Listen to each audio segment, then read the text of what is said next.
I'm Paulette Deckers, owner of the Northwest Bridal Showcase, and today I'm here with Laura Wentworth of Elle W Hair, and we wanted to talk to you today about something that's pretty important.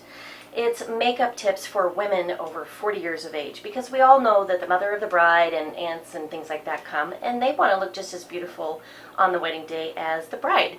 They don't want to outshine her, mind you, but they want to look just as beautiful.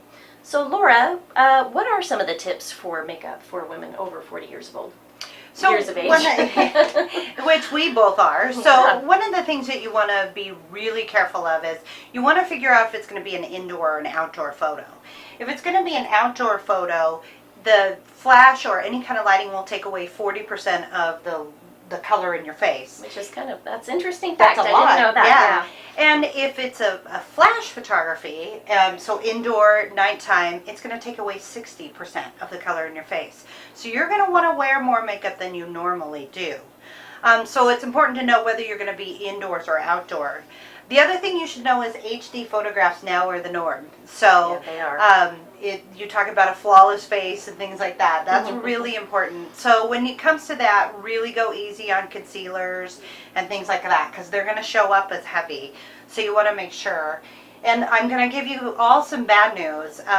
No glitter over the age of 40. There's just not a need for it. We don't get to, relive our youth with glitter. Yeah, glitter is not our friend. So leave that to your grandkids or to the flower girls, but it's not for us. All right.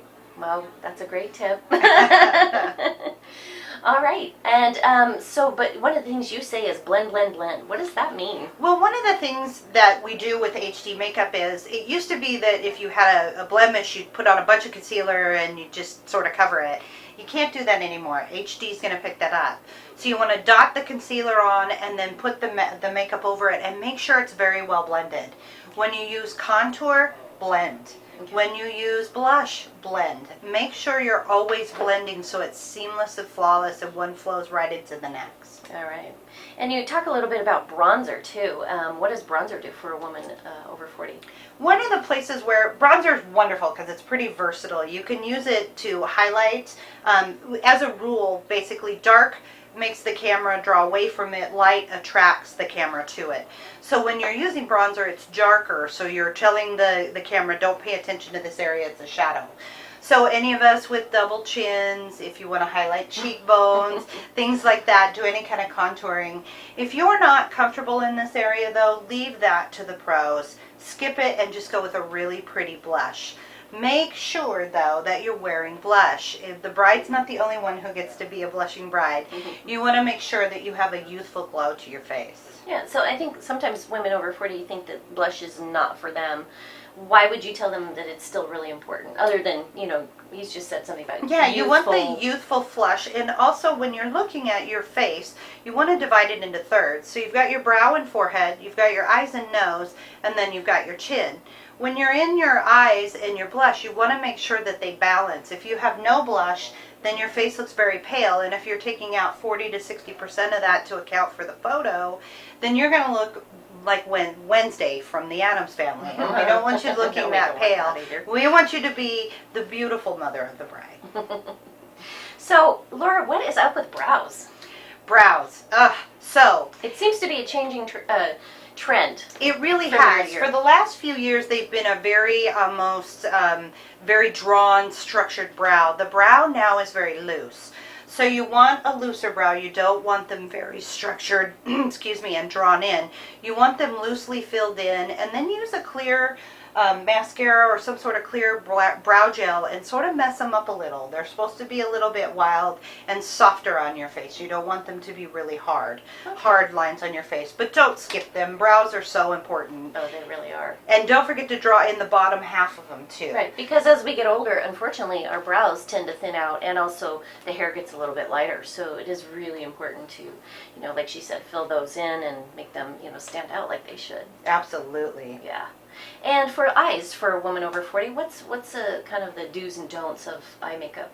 One of the things we want to be careful, and I'm sure most of us as experience this, is the more eyeshadow we put on, the more it closes our eye and makes it look smaller.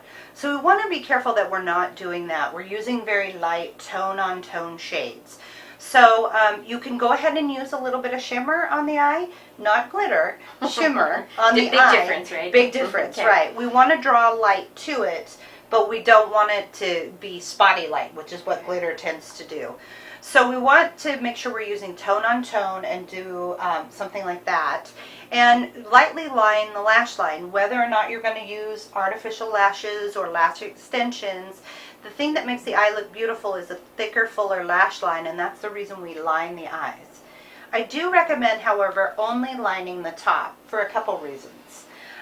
Number one, we don't want to look like a raccoon by the end of the day with all of our eyeshadow underneath our eyes. Right. And with the eye cream and concealer we use underneath, it tends to be a magnet to attract that. So you want to be careful with that. And you want to make sure that if you're a crier, this is a big day in your family, that you're using waterproof mascara and just lightly touching on the eyelashes. That way it's not going to run.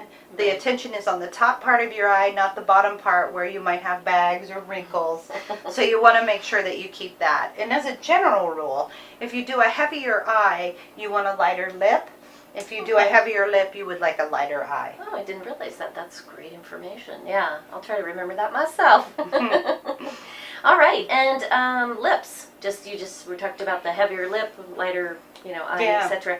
So, what is a great rule of thumb for women over 40 trying to get those youthful lips that they don't have any longer? Well, I have a couple of really good tips when it comes to this. Number one is a lip stain.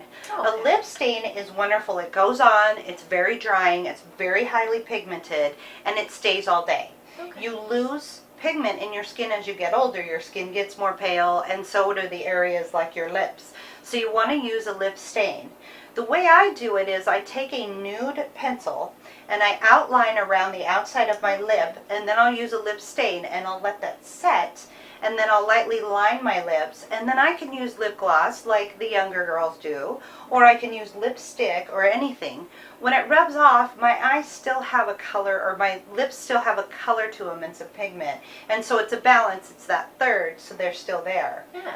One of the things I like to recommend too is to put just a little bit of highlighter right in your cupid's bow at the top, because again we're asking the light to come in and draw in, and we want it to be right at the top of our lip, keeping everything up, not focusing on the areas we don't like so much down. Right, and so that would be my last question for you. As we get older, obviously things start to crease, like especially right in here and in other parts of our face. Is there a way to kind of hide that, or let the makeup not accentuate it as much as it does? Or There's actually a couple of good ways to do that. So we want to remember that dark we're drawing away from, light we're drawing to. So one of the things I've done is when I do makeup for myself for photographic makeup is I'll take concealer that's lighter than my natural shade and fill in. These are called labia folds. And I'll fill those in and then blend that with makeup so they're light, so the camera won't look at them as much, it'll pass on. okay. So I'm doing that. You want to accentuate the highlight on the top of your cheekbones because it'll draw the eyes up, and then right underneath the brow bone, if you have just a little bit of highlighter, it will draw the light there too. Okay, which probably lifts the eyes a little bit as well, right? And makes them look whiter. Yep. Oh, fantastic. We all need that as well. We do. So is there any other tips you want to share with us before we... Just, the most beautiful, makeup can only be done on really good skin. I do recommend staying away from any kind of heavy powders, mineral makeups, things like that. They tend to settle into fine lines, so you want to make sure that you're not doing that. And you just, have a good time. Smile, laugh. There's nothing prettier than someone who has a genuine smile, not a fake smile. So Absolutely. I think that's the most important thing. And I think to celebrate that we have those laugh lines and those things on our face that we didn't have before, because that's years of experience and love and wonderful, things that have gone in our life. It's So life, I don't agree. hide them. Just enjoy them and be who you are, right? Exactly. All right. Well, thank you, Laura. It has been wonderful working with you. And, of course, we look forward to seeing you at our show on January 9th and 10th.